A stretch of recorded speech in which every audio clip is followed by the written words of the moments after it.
Hi there. So I'm trying out a new recipe today. It's going to be a sourdough chocolate chip muffin that we're making. I fed the sourdough before I went to work this morning, so we're going to see what it looks like. And she is ready for us.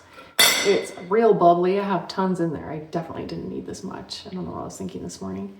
So we're going to get started. I'm going to tilt you down. So we're going to start with the wet ingredients first, and then we're going to do the dry ingredients after this. Well, I already have the butter in there just because it's already melted. So there's 60 grams of melted butter. I do use vegan butter, but you can use whatever butter you like. And then we're going to do 200 grams of woo! My scale's not on. I turned it off this time. So you will need a scale for this.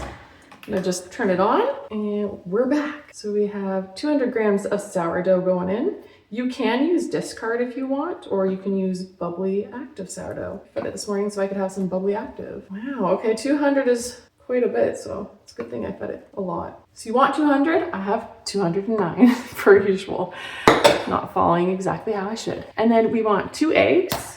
Oopsie daisies, man alive. Egg has a mind of its own, without the shells preferably. Oh boy. I heard this tip, which I'm sure everybody already knows, but if you want to get a shell out, the best way to get a shell out is with the shell itself, and it totally is. Put the white back in there. Next up, you need 60 grams of either buttermilk, sour cream, or yogurt. I'm gonna use yogurt just because of protein reasons, I guess. But if I had my choice, I would probably use sour cream. I just like a sour cream in a muffin.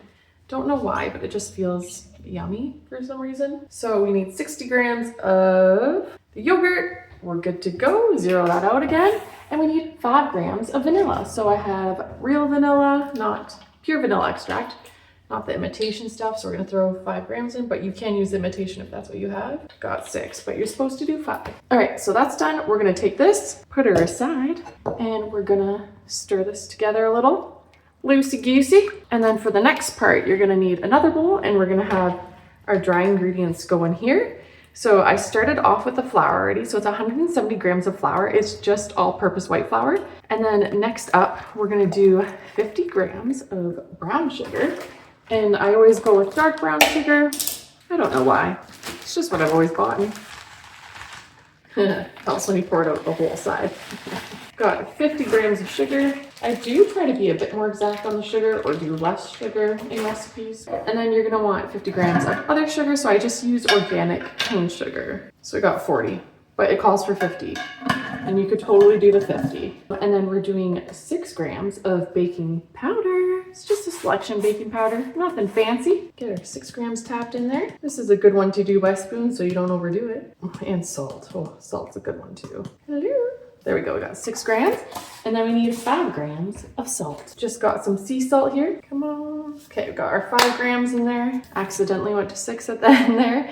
And then you need 150 grams of chocolate. It recommends using a chunky chocolate, or what would you call a chunky chocolate? Chocolate chunks, there we go, it's all coming together now. You can use whatever chocolate you want. You can use mini chocolate chips if you want, but I do like a chocolate chunk. I like the unknown too of cutting my own, so I buy this Irresistible's dark chocolate, and there's no dairy in it, and I cut it up myself, so then there's different sizes of chunks. I like that. It's a nice little surprise. Sometimes you get a big chunk, sometimes you get a small one. So I'm just gonna cut these up, and you need 150 grams of this. Grab a big fat knife from somewhere or other.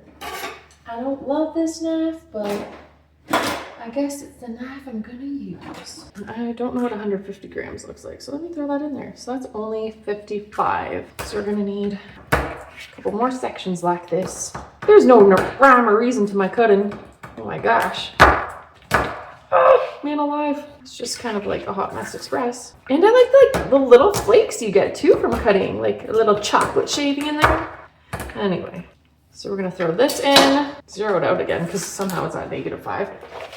So we got 57 there. Last time I said it was 55, that's funny. And then I'm just gonna place this in the bowl just to see if that gives us our 150. Oh, 150 exact on the dot.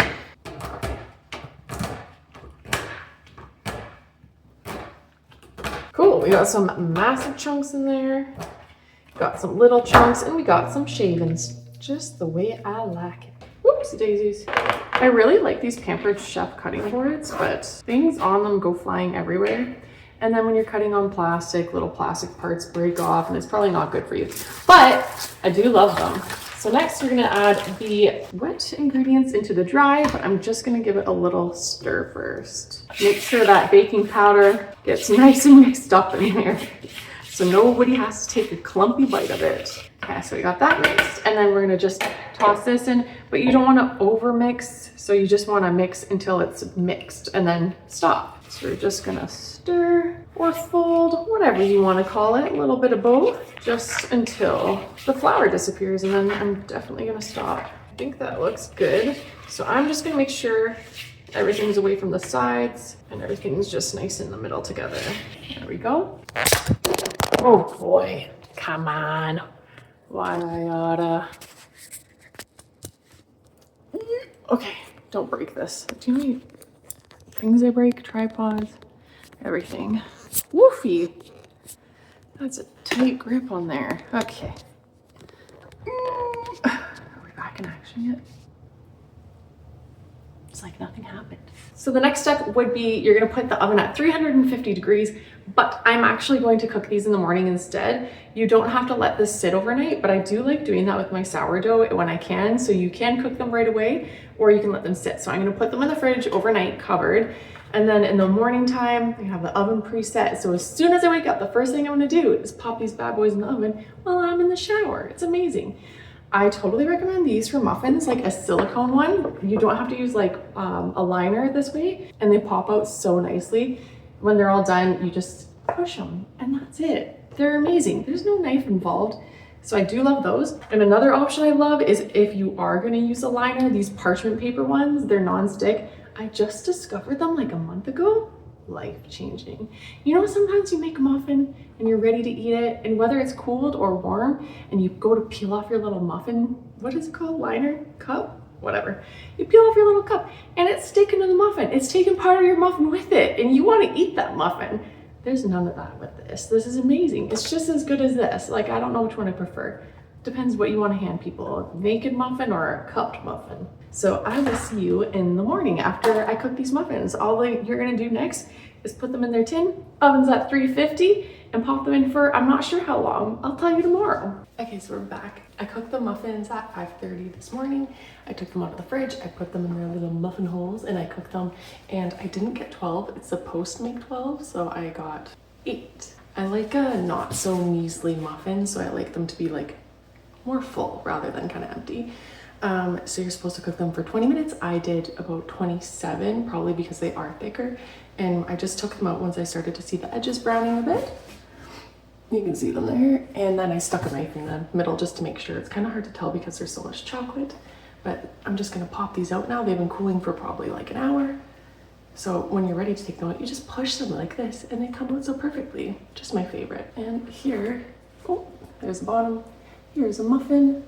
I'm not gonna eat one right now, so I can't tell you how they are, but they look real nice. Have a great day. Thanks for watching.